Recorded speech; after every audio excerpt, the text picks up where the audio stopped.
Muito boa noite a todos. Em meu nome e em nome do Presidente do Conselho Geral, Dr. Henrique Granadeiro, em nome da Universidade, agradeço a presença de todos.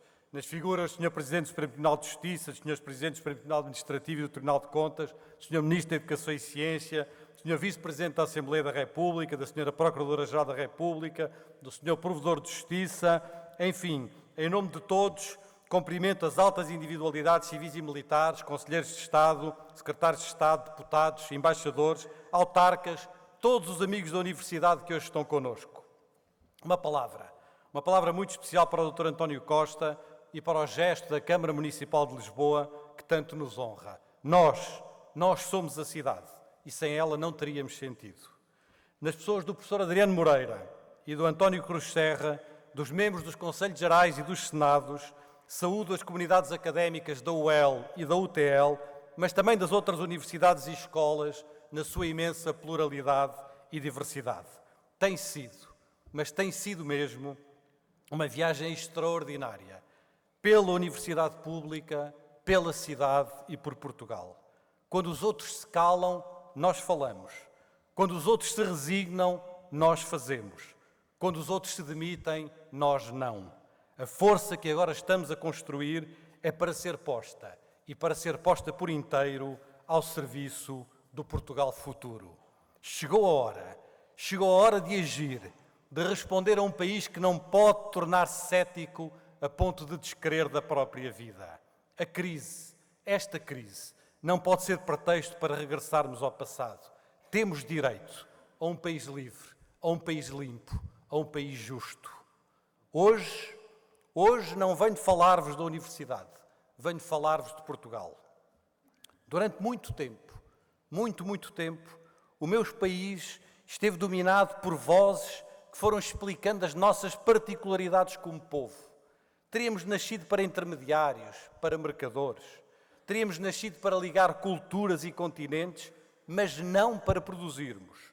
E muito menos para criarmos ciência, para criarmos conhecimento, para criarmos tecnologia.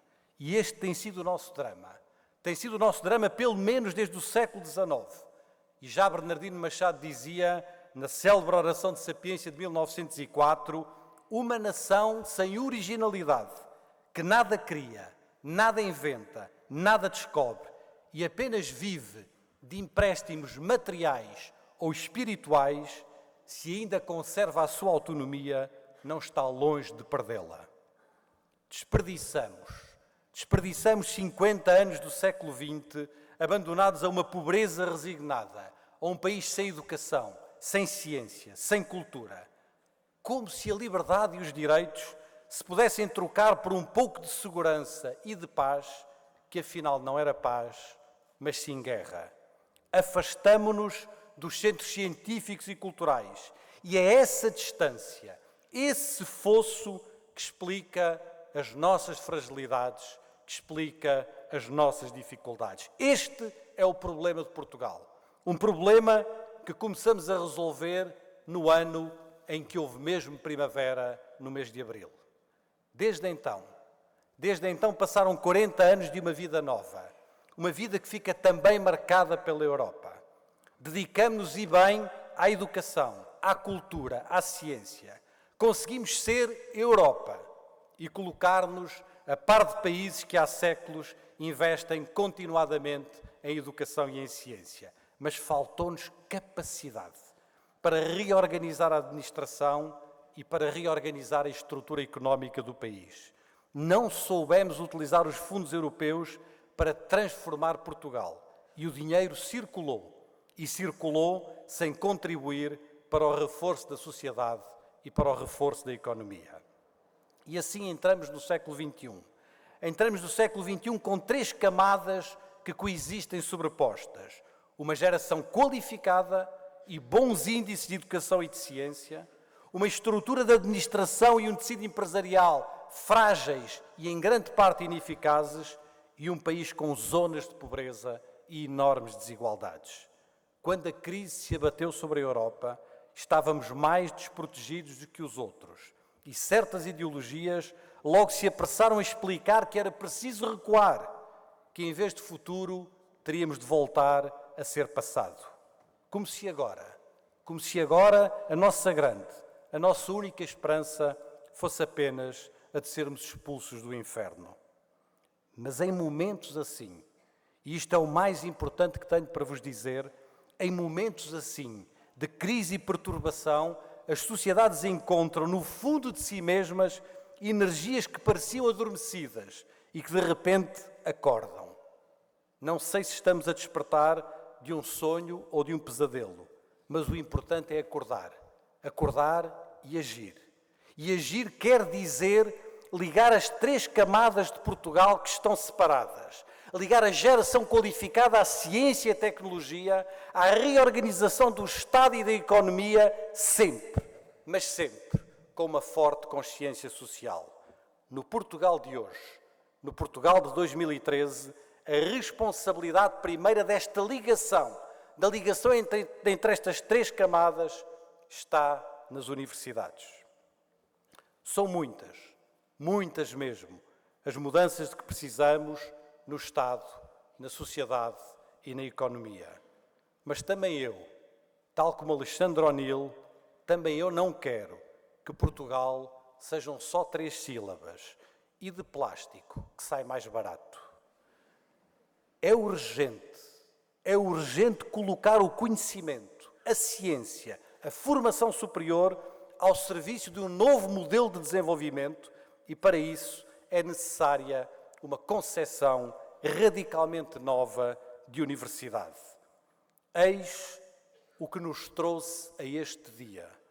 Eis o que nos trouxe a esta nova universidade, que em conjunto e também com a colaboração do Governo temos vindo a construir.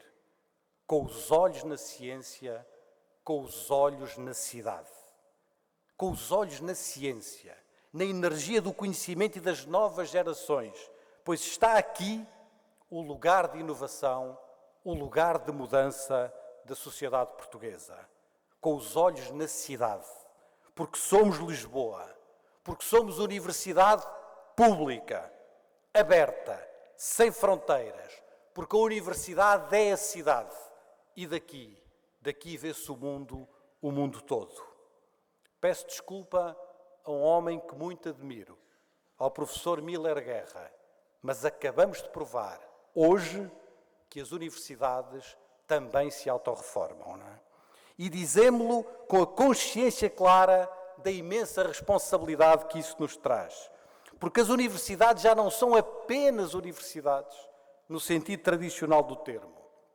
As universidades são espaços de ciência, de criação, de conhecimento, são espaços de tecnologia, são espaços de iniciativas económicas e empresariais, são espaços de presença e de participação na vida da cidade. São instituições centrais para levantar Portugal.